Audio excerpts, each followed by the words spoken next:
Welcome to Heartbeat of the Universe, where we share knowledge from some of the most enlightened teachers on the planet today so that we can really fully awaken and step into our roles as co-creators of a new reality and a new world.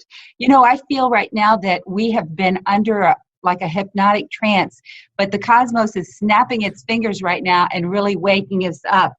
And today it's my great honor to really interview somebody that I have admired from afar from a long time, his work and the amazing information that he's releasing on the planet. And I believe his teachings on syncretism are really one of the keys that are going to bring us into oneness, to see that all the realms, science, astrotheology, mythology, the Bible, fairy tales, really are all telling the very same story, which is your story and my story. So today I want to introduce Santos Bonacci. Hello. How are you, Mary Lou? Thank you. It's a pleasure to be with you. Thank you. Pleasure to have you. And you're talking to us from Australia today, correct? Yep. Awesome. Well, Santos, I was reading a little bit about you, and I saw that you came out of Jehovah's Witness, and I came out of a very similar, very strict religious background, but I feel like knowing that Bible was for such a real purpose, because when the veil was pulled back, I began to see that it was a metaphysical book. And it had astrotheology, it had genetic engineering, it had so much more in it. So what I want to ask you is, how did you begin to awaken? How did your journey start? And how did you step out of religion into this vast world of synchronism and astrotheology? Yeah, good question. So I had pretty much a very conventional Christian upbringing. My parents were Southern Italian, Calabrian, migrated in 56. I was born in 63, baptized a Catholic at the age of 2. So that's pretty conventional, you know, just ordinary corporate, what I call corporate churchianity. So. Right. Yeah, it's not real Christianity. The essence of Christianity is beautiful. It's pure. It's a pure science, just as Islam is, just as Judaism is. So in their pure form, these are great sciences. They're just wonderful sciences. And but in their corporate form, they really are just a monotheistic control mechanism, an aberration, really, top heavy with. Very corrupt people, lots of pedophiles in the churches, in churchianity. And so I guess I just used my own intelligence when I was a Jehovah's Witness. So I was a Jehovah's Witness for probably, over 35 odd years, but active around about 20, 25 years. And so... wow. So eventually I think layers of... corruption and how can I say this nicely? Because I don't want to be rude, but right. I mean layers of deceit. Put it that way, layers of deceit right. Just fell off my eyes. If you use your intelligence and you have enough will to want to know the truth, your cognitive dissonance will eventually disappear. And when it does, you begin to see your church as a place for you to have gone into to get out of. Right. Pretty much like a tunnel. You never enter a tunnel to stay there. You enter exactly. A tunnel so that you can get to the other side. And so churches are like tunnels, I think. And whereas the religion and the science that they are based on, this is where we should be focusing so that we can see the truth, the mythology, the cosmology, the anagogic, the allegoric, metaphysical layers of truth that are in these beautiful religio-science works. Right. Because really the Bible holds a lot of tools. When you see it, and even the scriptures itself, it says the letter kills. It's the spirit that brings life. So it's not just reading the words, it's seeing the deeper meaning, the allegories, the parables that are behind it that really, set us free. And that's what I began to see. And I saw it was a book of numerology. And that's how I began to wake up. And like you said, when you awaken, it's really something because you see it from totally different eyes. Well, let me ask you this. What has religion been used? How do you think religion has been used to really control our world? Yeah, well, like anything, the controllers always co-opt natural systems. You see, in our scriptures, we have natural philosophies that lead us to the Creator. Right. Uh, it's encoded transcendental science, which is pure and beautiful. What they do is they don't understand these scriptures, they don't care to understand these scriptures, and they use them in a way such as to control us. It would be pretty much in a way that a killer would use a buttering knife, or a knife that is useful in the kitchen to kill someone. Wrong application. They weren't Right. made to kill human beings. They were made for you to butter your knife, cut your bread, and use efficiently in the kitchen so that you can have a nice life. So Right. this will be a very simplistic illustration to show how the Bible, Bhagavad Gita, and all of these beautiful scriptures have been used to go after heretics and infidels. And whereas the scriptures, for instance, a lot of people say, "Oh, the Bible's evil." Jehovah tells the Jews to dash the children against the crag and to cut the pregnant women open, pull the children out, and just butcher them, and slam them against the rock, and so that Right. no Canaanite children can possibly breathe and live and exist. Well, there's nothing literal about that. That is pure literary nectar of the gods. And what Right. it is saying is that if we do not cut open the pregnant women, which are our pregnant thoughts, our mind is pregnant with wrong thinking, and little children, immature little children, emotionally and spiritually and mentally. And if we carry those immature little children for the rest of our lives, they will harm us. Beautiful. I love that. Right. And so we get those immature children and we dash them against the crag, and we grow up and we Right. think our thoughts through, and we look at our emotions that are harmful to us, and we sort those out, and we Right. kill those Canaanites and those Philistines and those evil intentions and evil lustful vice that we have in the lower Canaanite. See, Canaan is in our bodies. There's no place geographically called Canaan. Yes, they may have called it Canaan after the fact, after the true Canaan, which is the ecliptic in the sky, and our body. There's only Right. two places where the gospel exists: in the ecliptic in the sky and our body. The body is the Holy Land. So Right. the holy bits are the heart, the mind, and all of the sacred organs. But some of those organs are struggling. For instance, the stomach is struggling. Some people eat too much. They are gluttonous. And see, this is a Canaanite child that needs to be destroyed. That Right. individual needs to get to grips with that vice, and they need to deal with it. And if they do not kill and slaughter and murder that Philistine child, it will harm them in the long run. Exactly. I was reading recently where David Wilcock was saying that science is really just catching up to the Bible. That's another reason why we haven't been able to understand it, because it is such an advanced science going on there, like genetic engineering and things like that. So we're really just catching up to understand that there is so much. But I love the way you explain that. That is so beautiful, because it's all inside of us, isn't it? I mean, really, Yes. and like you said, in the heavens is the story. That's a story that man can't tamper with, because it's an eternal story up there for us to see. Well, I love that. I went to Rome last year, and I was at the Vatican, and there was this huge obelisk in St. Peter's Square, and then we saw the big pine cone.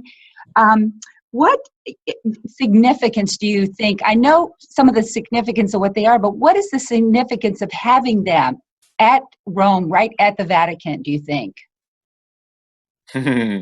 Well, you see, the pine cone is a symbol of the pineal gland, the eye that Right. sees. So when we become spiritual, we say, "I see,"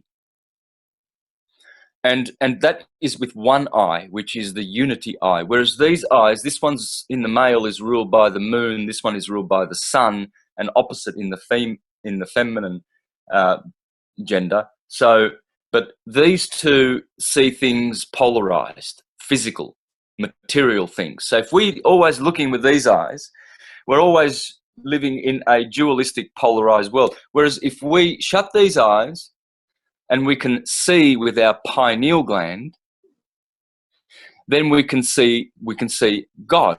We can see the Creator. We can see the Creator that we are. We can see spiritual things. You see, this is why, have a look at our nursery rhymes. They're always talking about children or prodigal sons returning to their senses, or someone who's gone astray and they've corrected their stray actions. Let's take, for example, Pinocchio. Well, Pinocchio is made up of two words: pine, the pineal gland, Wow. and occhio means eye. Wow. So the little burattino, Pinocchio, the little puppet or wooden puppet, he wanted to become a real boy. He wanted to be real and have feelings and emotions, you see. So he couldn't lie, he couldn't continue lying because his nose would grow, you see. And so that was a symbol of the lower, he needed to transmute and sublimate those vices into virtues to become a real boy. And so that his eye, his pineal eye, Pinocchio, right, would be illuminated. So, of course, this was written in the 1800s by a Freemason. And they know these inside stories, you see. exactly. And so we are the same. We are prodigal children, squandering our spiritual energies in material lust and sense gratification mode.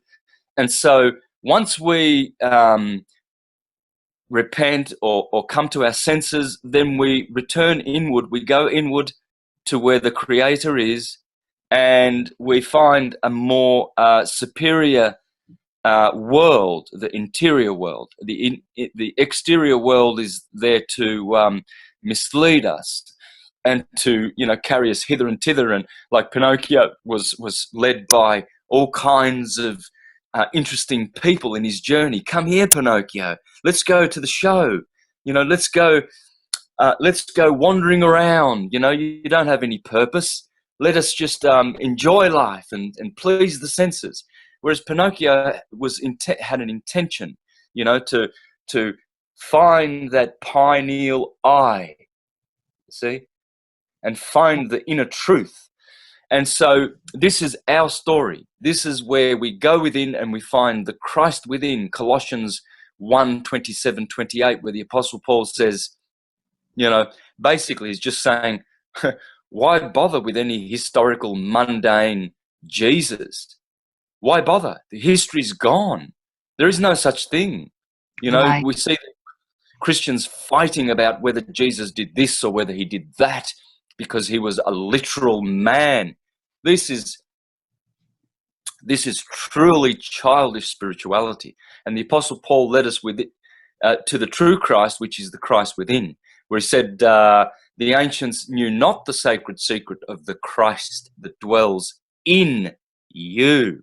Right. And so once that Christ is activated, and as Jesus said to Nicodemus, unless you lift up the Son of Man, you cannot return to heaven to be born again. You must be born again. And so this being born again is what happened to Pinocchio. So the Christ is you and I. Yes. Jesus is you and I. Jesus, who came in the flesh, is not a historical person. It is transcendentally historical. Right, right. So beautiful. I love the way that you put that all together. Well, let me ask you though, why are those at the Vatican? Why do they have them there? Yeah, well, they put the plain truth. They hide it under your nose, really. It's a symbol of illumination. They use all the symbols. There are no other symbols. As a chef would use a knife in his kitchen, a killer would use the same knife to do his evil deeds. So these these controlling corporate Christian,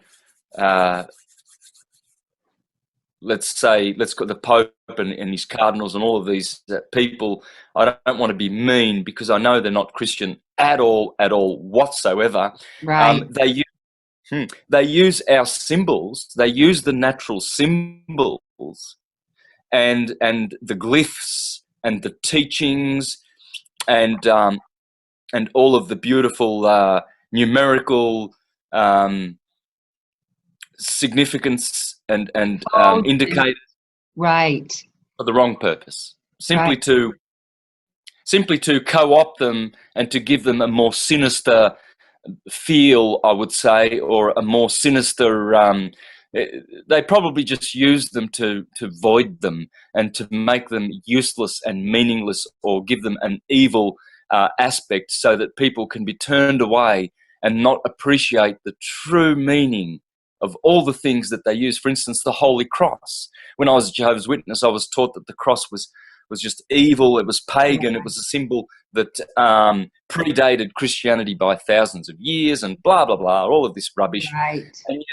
And yet, it is the symbol of the sine wave. It is the symbol of true Christianity. It is the symbol of light. It has so much to teach us and offer. It is beautiful. Right. Right. Not evil.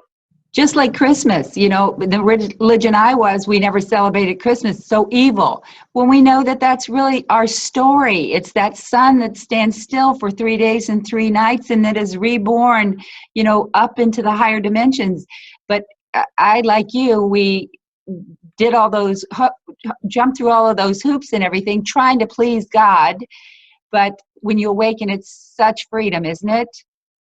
Just beautiful. Yep. And I was thinking when I was in Rome, that Egyptian obelisk right in the middle of St. Peter's Square, I was wondering how many people really even understand. You know, they pass that, thousands every day, even understand what that's all about.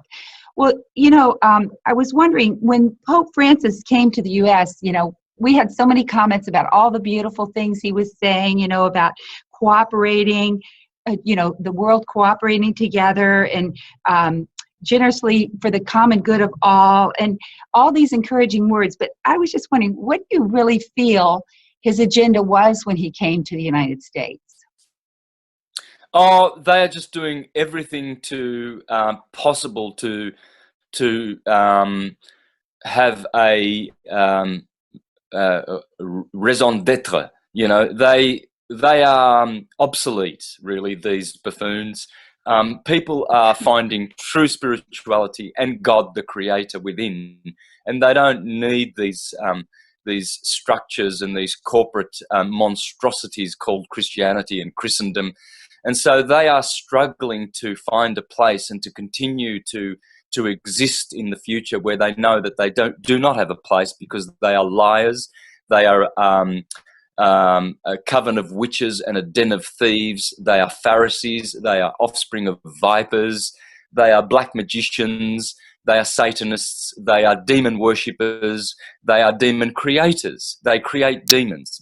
Demons are egregores. They are thought forms and emotion forms. And so the Vatican families are behind the Vatican. It's not Christianity. It is demon worship. And what they do is they create egregores. And an egregore is a thought form. So we all have them. I've got my own demons.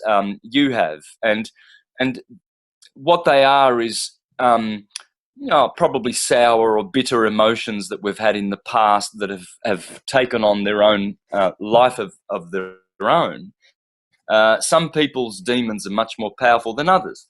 And you see these people, we call them crazy, where they're walking down the street and they're talking to someone who's persecuting them, and it's their own creation. Right. And so when you and I get together and we get a third person and a fourth person and we make a club and we've got 30 people in that club and we get together to pray and we make rituals with candles and incense and we conjure up this, we create a demon, an egregore. And that egregore will be part of our organization as long as we give it life. And so the Vatican family is being very, very powerful with money. they have created Vatican demons. And so at the Vatican there is a demon. And the Jews, so-called Jews, the Khazarian Hyksos Freemasonic group, they've got their demon. And so the Knights Templar, they have their own demon, and the Salvation Army have an egregore of their own. And so they've all got these powerful demons, and a lot of them work together. You'll find that the Baptists have demons, the Mormons have demons, the Jehovah's Witnesses, and it's a kind of a central controlling thought creature that controls. It's the governing body thought process. It's a demon. Right. Right. And so when people go to St. Peter's Square at Easter, for instance, to hear the Pope give his Easter speech, they are actually giving more life to that false idol, which is a demon. They don't give glory to the Creator. Right. They give glory to their own creation, which they call God, the Creator. Right. Right. It's not. It's a false God. Right. When we were there, the energy was just so totally, the 666, which is that male energy. It was just, you could just feel it. But I asked one of the cab drivers, I wanted to see what they felt. I said, what do you think of this Pope? And he said, damage control. And I thought, that's exactly what we're seeing happen, isn't it? They're losing control. And so they're in there trying to do some damage control to, bring people in. But words don't always do it, do they? Well, let me ask you another question. I wanted to ask you, can you explain something that I've heard called the Holy Trinity? And it's how Washington, London, and the Vatican are all connected, and they have this common agenda. What's the connection there, Santos? Yeah, well, these city-states, they are Vatican-controlled and Vatican-owned. Even Washington. You people, even Washington, D.C., District of Columbia. Columbia is a very clever word. You see, Columbus, Christopher Columbus, Columbia. Columbus is the dove. The dove is David. David is Saturn. Saturn is Satan. The district of Satan. Wow.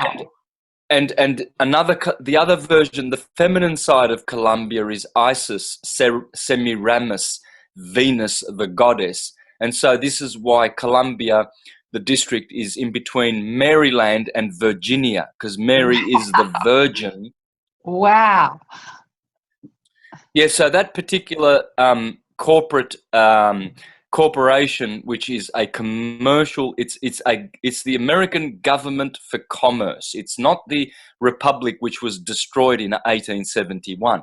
In 1871, when this particular satanic Vatican-controlled corporation was implemented and inaugurated in your country, the Republic ceased to be active as a government non-for-profit, and that is your true government. This false government, District of Columbia, Satan, is controlled by the Vatican, and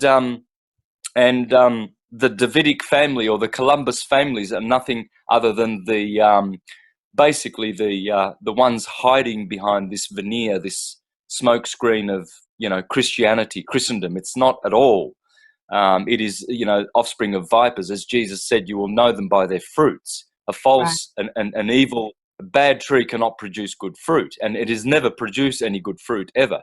It is there for the purpose of enslavement. It created the definition of person, which is a corporation, the 14th Amendment, and ever since they have enslaved, the Vatican has occupied your country, and people are bowing down to this false idol, which is an image of the true idol, or the true organic government, which is the Republic. So democracy now, mob rule is the modus operandi.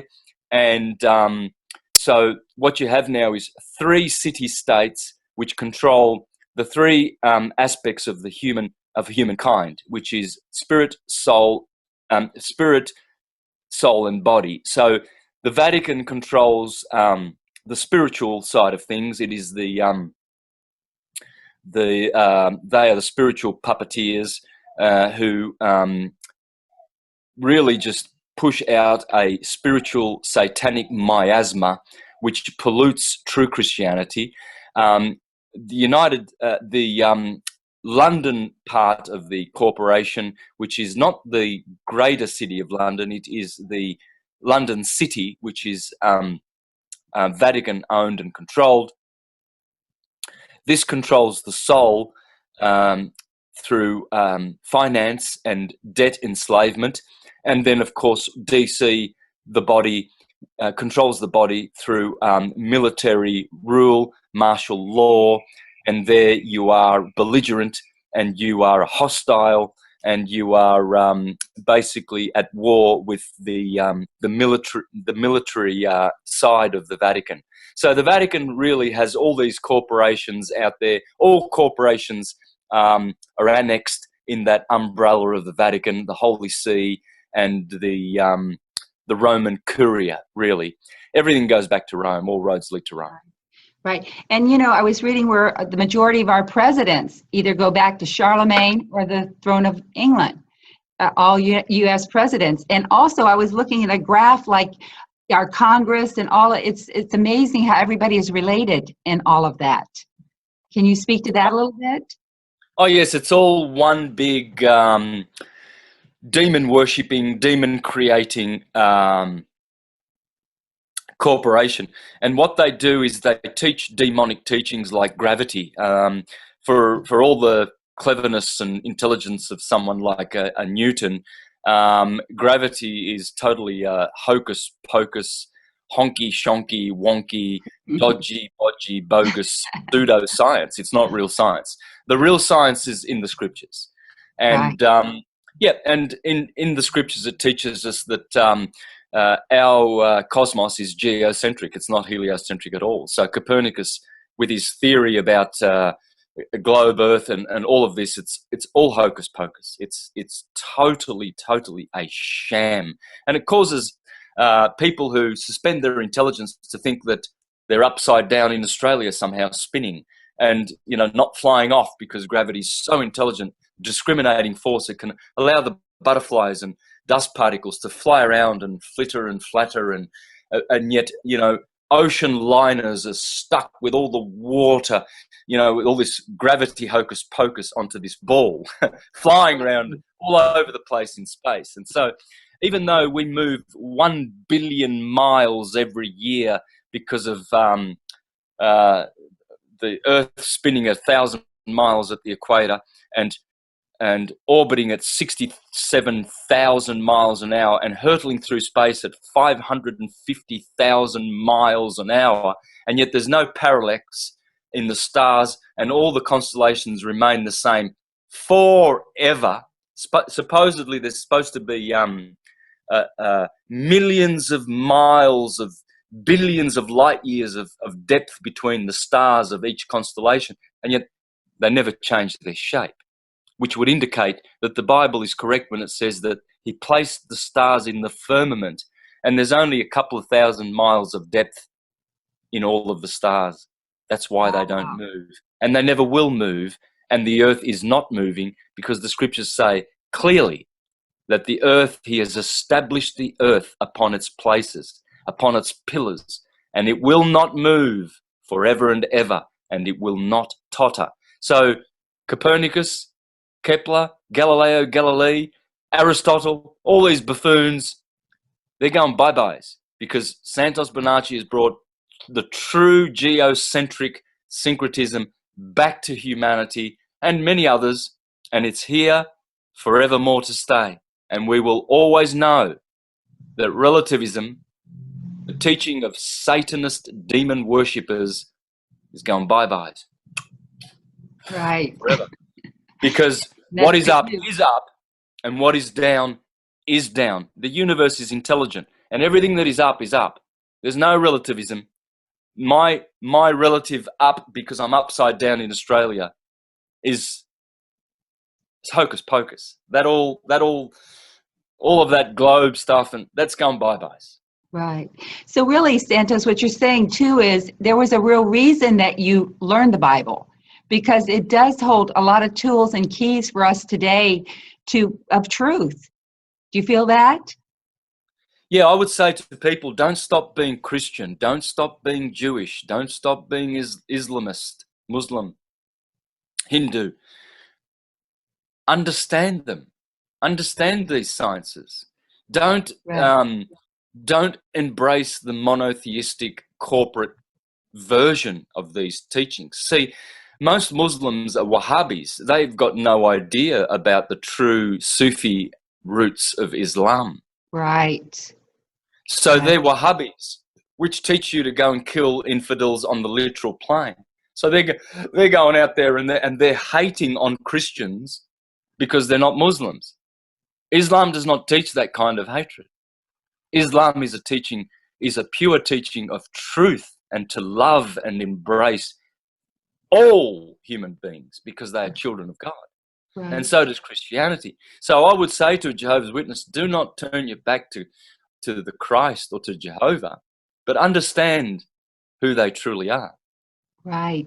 Right. And the core of everything started out as love, didn't it? It's when man gets a hold of it, institutionalize it, puts the walls around it, wants to control it, that everything got upside down, like you said, instead of the way it really was. Because, like you said, I love the syncretism that everything really comes out of love. Love is that power that's going to change the world, isn't it? Yeah. Yeah. Yep, it's all about love. As William Wallace said, the God that you believe in may be different to the God that I believe in, but the God that made you and the God that made me are one and the same God. There is only one source, there is only one creator. Jehovah, Allah, Krishna, Vishnu. Yes. Yes. And if we saw ourselves as brothers and sisters, you know, and interconnectedness, which is really something that's coming out, that oneness. That's why we call ourselves a oneness center. We've had some peace days where we had 17 different religions praying for peace in their own way, honoring everybody. We all have that same heart beating within us that really wants to see a world that works for all humanity, don't you think? Yeah, So, and we will. And we will. See, people turn away from syncretism because the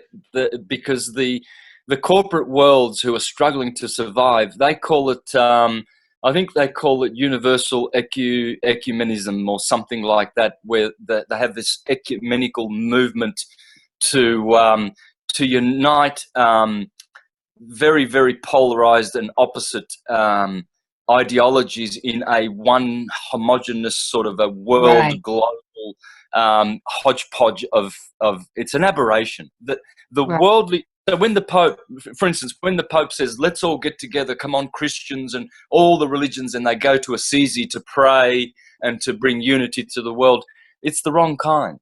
That's not the true kind. right. Only syncretism offers the true kind, where we make a world of unity in the heart, in an Yes, organic way, not in a corporate top level way, coming from the top, so that they can then again create a control mechanism called monotheism or whatever they want to call it. So yes, we have to take the reins of this movement. We have to do this. We should not allow corporate organizations to do this. We should do it. right. Those of us that really have that passion and love that want to see that unity come together. Exactly, exactly. Well, you know what? There are two scriptures I want to ask you about, Santos, that I have always loved. And one is, it says, and you kind of touched on it with the single eye, but it says that the light of the body is the eye. If the eye be single, your whole body will be filled with light. And I thought, knowing the Bible as you do, how can you kind of tell people what that scientifically really is telling them? Yeah, well, the eye, see, the mind's eye and the mind, well, we have two minds. We have a spiritual mind and we have a material mind. So when the Creator expands and creates little individual jivas like you and I, a jiva is a living entity. So you're a jiva, I'm a jiva, and we are units of God life. And so we are one and the same with God in quality. Quantitatively, we are not the same. but qualitatively we are one and the same. So that's why the scriptures say we are children of God, because we can't be children of anything else. We have to be children of that person of God, the supreme personality of Godhead. And so the Creator has 8 material creative energies, and 5 of those are gross and 3 of those are subtle. So the subtle energies are false ego, material mind, material intelligence. Those are the subtle energies of the Creator, external energies. And then there are 5 gross elements, which are fire, earth, air, water, and ether. Right. And so you are composed of that octave of materials. Now, if we are going to live under the tyranny of the false ego, the material mind, and the material intelligence, well, we'll be going around like all the other unawakened ones who are dead in their trespasses, doing very intelligent material things, building skyscrapers and war machines and guns and all kinds of intelligent material creations with their material intelligence and material mind and false ego. So you've got people like actors in Hollywood. You know, I'm an actor. Oh yes, and I'm a scientist. I have a fat head disease. You see on my wall, I have all these papers saying that I'm a scientist. And so all of these God creatures who are divine and who have a spiritual mind, spiritual intelligence, and a true ego, they have abandoned this trinity of godliness, and they have defaulted to their material mind. Right. And so they are forever trapped, forever learning, but never coming to an accurate knowledge of truth, as the scriptures say. Right. Yeah. And so you'll see them. They're clever people. They appear to be very clever. Right. And yet they are chasing the wind. And what Colossians says, that the Creator laughs at them because their wisdom is worldly wisdom, which God calls foolishness. And this is because they are unawakened in their trespasses, in their death-like state, and their material mind is all that they have and all that they use. And so their eye is not simple anymore now, you see? Right. The right. eye that is simple is the eye that does not chase after material wisdom, that is not after material prosperity. It is the mind that has been spiritualized, sublimated, transformed. It is the individual who has experienced the apotheosis, the metamorphosis, and has transcended and ascended above the mundane mind. Yes. Right. And can now see things in their true nature. Right. And this is why in ancient times they would give the adherents and the initiates, they would give them sacred plants like the psilocybin mushroom, the Amanita muscaria mushroom. The Eucharist would have would consist of transcendental entheogens, you see, because these help one to transcend the mind and to filter the mind so that the material chitter chatter and the noise of the mind can be stilled. I'm not here by advising or recommending to anyone to go and take an entheogen like an LSD or a DMT or something like this, although some have used these as a sort of a cheating device to actually find enlightenment. You know, for instance, Francis Crick on an LSD trip, he was able to discover the DNA code, you know, and the strands, the helix. So the helix was discovered by Francis Crick on LSD. because what it does is it opens up other parts of the mind which are otherwise asleep. So, but we can do this naturally through meditation, which is much more powerful and much more natural. But see, in the past, pure entheogens have been used to kickstart people's spirituality. So there's nothing necessarily wrong with them, but they are well, anything you ingest alters your consciousness. You know, as for people who say, oh, entheogens and all of these things, they are evil and can cause harm. Well, that's partially true, but what I say, my retort is, well, whatever you eat, a mushroom or a pizza or an apple, is going to change and alter your consciousness, because every plant, everything you ingest has its own consciousness. So you are violating your own consciousness every time you ingest anything. Wow. Well, let me just ask you this, though. What I was thinking about that scripture too, and I love the way you elaborate on that, but it says, if your eye be single, your whole body be full of light. I feel like there's something scientifically that's going to transform us back into light beings when we come out of this realm of duality. When, just what you were saying, when we transcend this natural mind, you know, and the ego and the spirit, it comes together, and the spirit is the one that's controlling the ego, and they work together, that there is really a transmutation that could take place as Jesus laid his body down and picked it up, that we really have the power to do that too, that we don't have to walk through that shadow of death. It calls it a shadow, but we have the ability as we transcend to really lay our body down and pick it up at will. Do you agree with that? Yes, yes. The cross that we must all bear, which is the valley of death, the shadow of and walking through the valley of death, a la Psalm 23.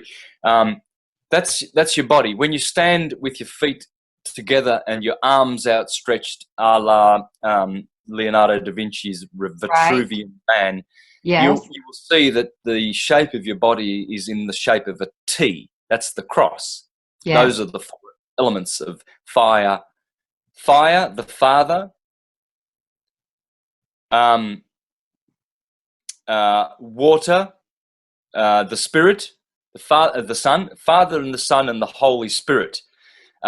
These are the four elements, you see. So, and the Father is fire, the tetragrammaton, the tetrahedron. And so this is why we do this cross. This is a beautiful ritual which actually unifies the body, the Father, Son and the Holy Spirit. It's very important that we do this cross. And we do it to ourselves, because this will bring together the four elements. And so this cross, this tomb, we come from a womb. Yes. And we go to a tomb. So this tomb that we carry, as Plato said, from sema to soma, or from soma to sema rather, from womb to tomb, it is the cross that we must all bear. So, but what we do is we sublimate these elements, because the elements, fire, air, water, and earth, they all have their baptisms. So when you get baptized in water, this is a psychic baptism. It's useless. You can't get to heaven with this baptism, because as John the Baptist said, the one who is coming will not baptize with water alone. He will baptize with spirit, air, and fire. Yes. Mystical fire, M-Y-S-T. You see, water, M-I-S-T, is the inferior baptism. And those who are baptized in water, i.e. the churches, they ain't getting to heaven. Yeah. That's the false baptism. Right. There are four baptisms. The first one is the Houllis baptism, earth, the body, the cross, the baptism of death. So the second element above earth is water. And water is the universal solvent, isn't it? Yes. You can wash your car with water. You see, when your car's dirty with earth, you know, bits of dust and mud, and it's all dirty, well, then you don't get air to clean it. Air's not. You can blow air on it all day, or you can get a fire hose, a torch, a fire torch, and try to clean. You won't clean it. What cleans earth is water. So to cleanse your body, you must be baptized in water. That's the first baptism. The next one is the mental, the air, pneuma, spirit. The one coming shall baptize in spirit, Holy Spirit. And so air sublimates water. And this is the mental, spiritual, allegoric element. But we don't stop there. We don't stop in the mental baptism. We don't want to be clever new age teachers and gurus teaching to go to the light and be illuminated and blah, blah, blah. There's one level higher than this. You see, so all these Mayavadi gurus teaching that God is the light, this is false. God is not the light. God is light, yes, but God is a person beyond his impersonal effulgence, which is his white light. And that is the baptism of fire.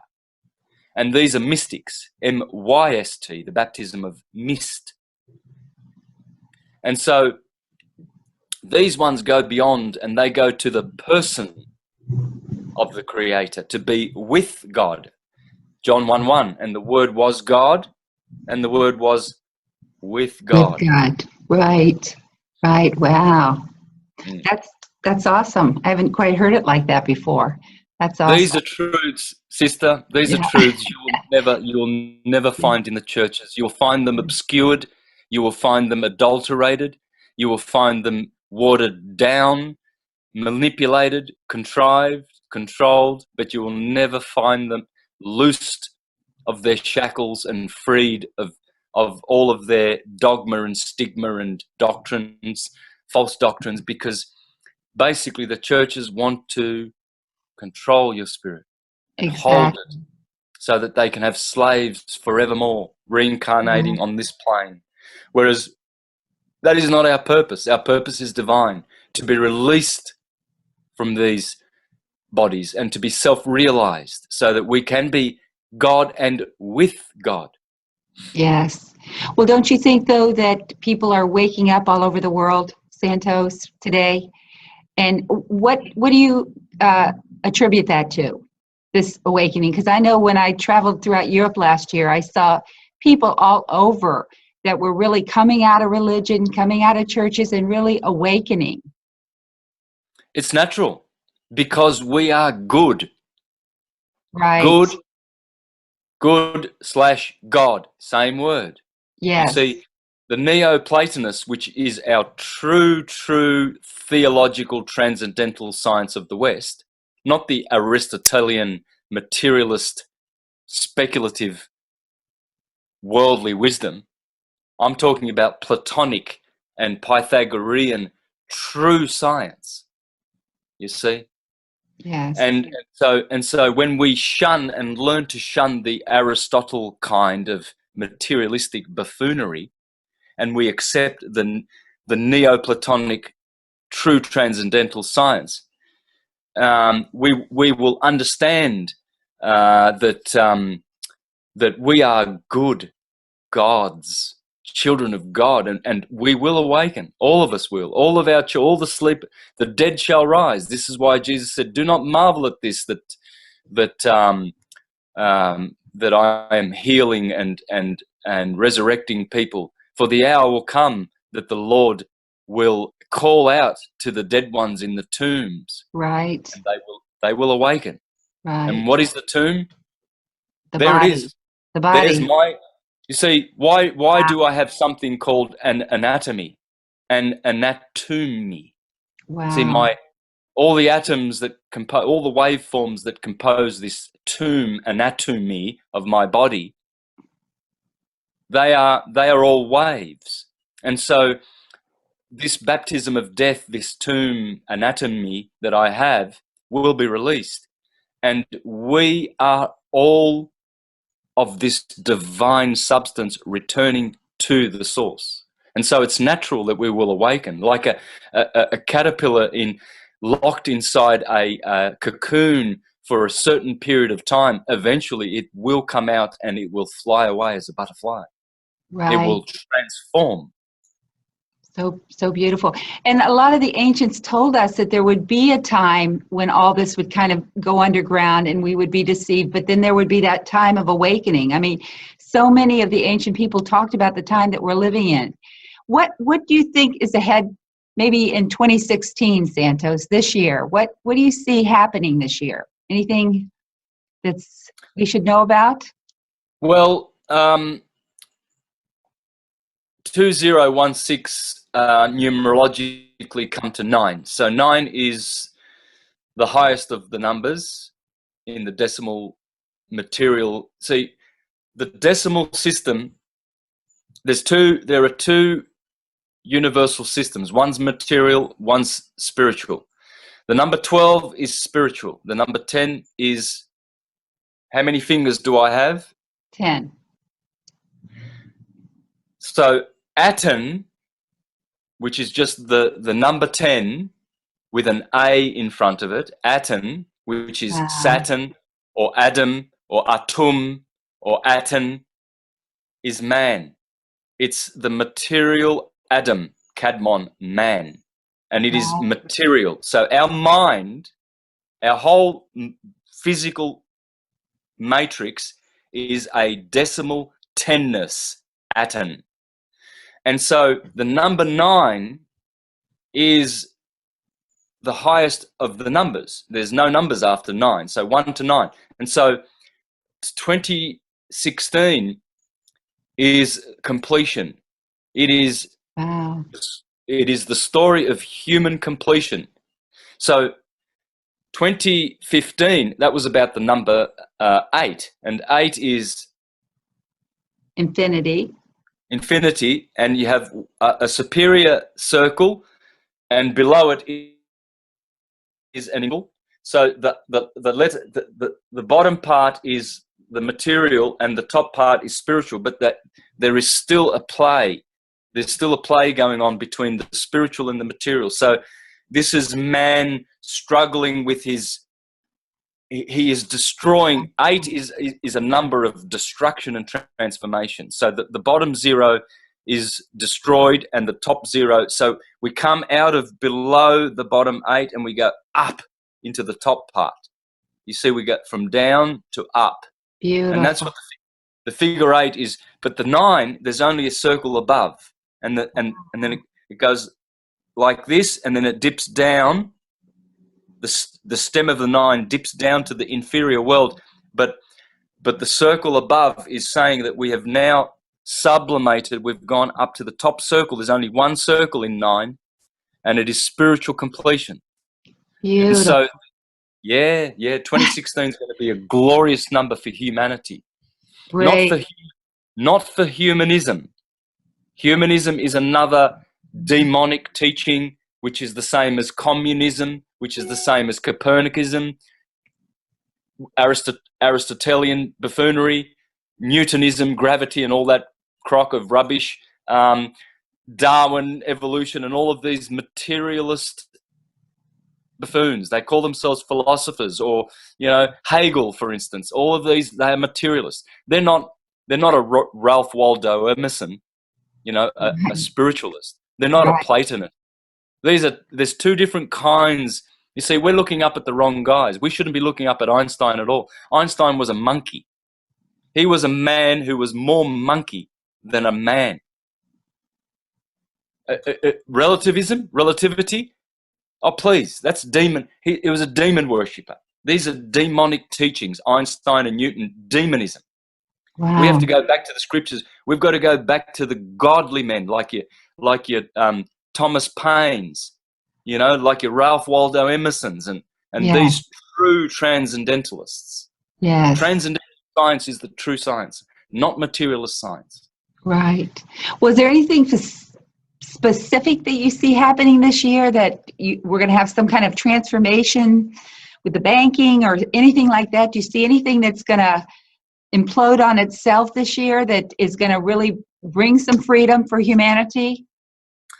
Yeah, look, to an extent, to a degree, all of these artificial contrived mechanisms to co-opt our natural systems will disappear, will lose. I mean, they're losing ground. You know, Right. the alternative media is attracting people more and more because mainstream media, who is run by the Rothschilds and the Vatican, really, people are just disillusioned with it. They know that Murdoch's a liar.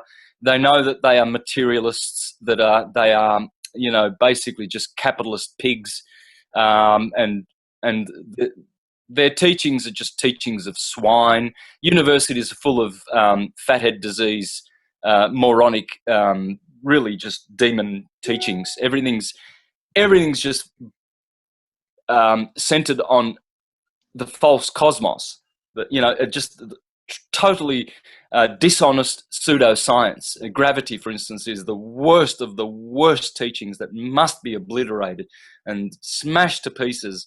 And we must, return to true doctrines. For instance, buoyancy, mass, and density.